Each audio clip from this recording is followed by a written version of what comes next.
Good morning everyone, मैं रानी कुमारी आप सभी का स्वागत करती हूं। हम लोग पढ़ रहे हैं Indian polity book M Laxmikanth की। आज हम लोग इस बुक का चैप्टर 3 पढ़ने वाले हैं, silent feature of the constitution.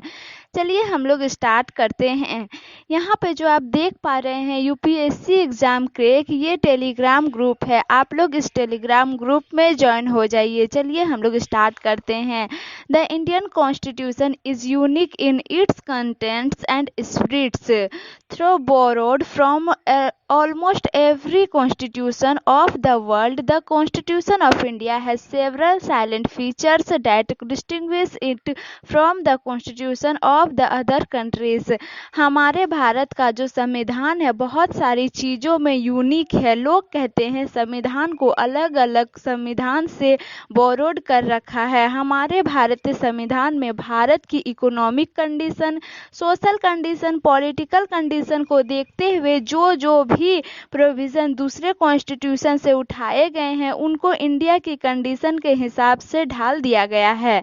26 नवंबर 1946 को कुछ प्रोविज़न लागू कर दिए गए थे। मैंने आपको बताया था ना फ्रेंड्स कि पिछले वीडियो में कि पूरा जो हमारा संविधान लागू हुआ था 26 जनवरी 1950 को लागू हुआ था, लेकिन 26 नवंबर 1946 को कुछ प्रोविज़न लागू कर दिए गए थे।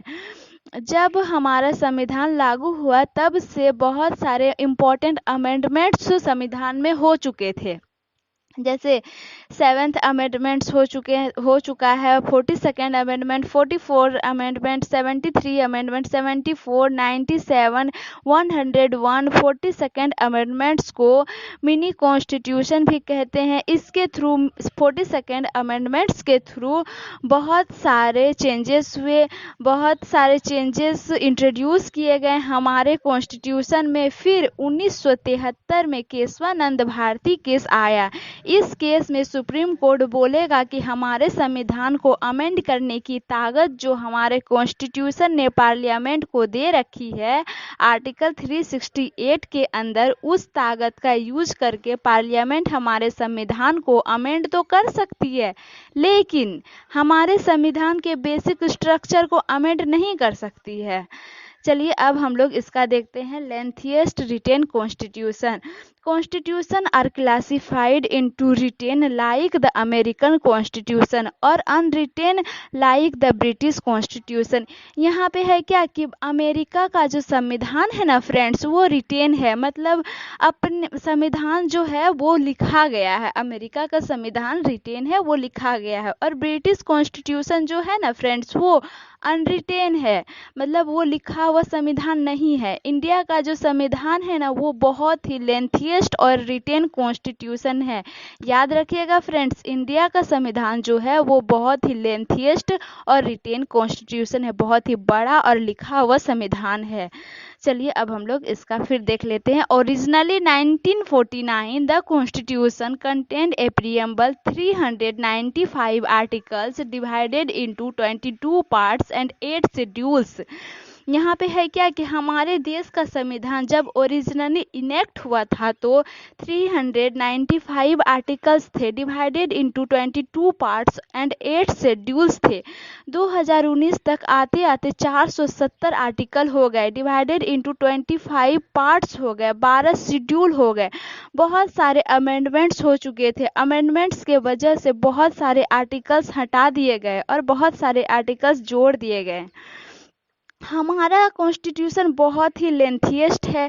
इतना लेंथिएस्ट कैसे है हमारा कॉन्स्टिट्यूशन, तो चलिए हम लोग देखते हैं।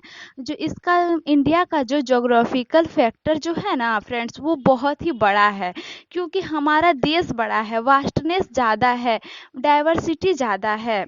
इनका बी देख लेते हैं। Historical factors example the influence of the government of India act of 1935। यहाँ पे है क्या कि फिर से बहुत सारे हिस्टोरिकल फैक्टर्स आ गए थे जो हमारे जो यहाँ पे बना था ना संविधान, उसमें बहुत सारे हिस्टोरिकल फैक्टर्स आ गए थे। एग्जाम्पल में गवर्नमेंट ऑफ इंडिया एक्ट 1935 आए थे।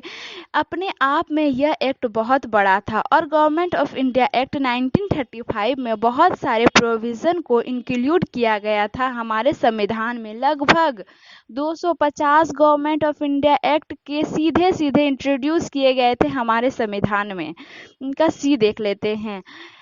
यहाँ पे बोला गया कि हमारे संविधान में सेंटर और स्टेट दोनों का जिक्र होगा, मतलब एक ही संविधान होगा सेंटर में भी और एक ही संविधान होगा स्टेट में भी। अब इनका डी देख लेते हैं। हमारा संविधान लीगल न्यूमेरियस से भरा होगा। भरा हुआ था, हमारा संविधान लीगल न्यूमेरियस से भरा हुआ था और इसलिए भी हमारा कॉन्स्टिट्यूशन बड़ा हुआ। हमारे कॉन्स्टिट्यूशन में गवर्नेंस कैसी करनी है, एडमिनिस्ट्रेशन कैसा करना है, लॉ कैसे बनाने हैं, सब कुछ लिखा हुआ है। बहुत सारी डेमोक्रेटिक कंट्रीज में, स्पेशली ब्रिटेन में, यहाँ पे होता है क्या कि डेली लाइफ की चीज़ें कैसी होगी उसके लिए समय समय पे डेमोक्रेटिक लॉज बना देंगे। लेकिन हमारे संविधान में ऐसा नहीं है। लेकिन हमारे संविधान में डेली लाइफ की चीज़ें को भी कैसे चलाना है उसके बारे में हमारे संविधान में लिखा गया है। इसलिए हमारा संविधान बहुत ही बड़ा हो गया है। चलिए हम लोग आज के लिए यहीं तक। अगर आपने मेरे चैनल को सब्सक्राइब नहीं किया है तो प्लीज़ मेरे चैनल को सब्सक्राइब कर दे। उसके बाद हम लोग फिर मिलते हैं नेक्स्ट वीडियो में। Thank you.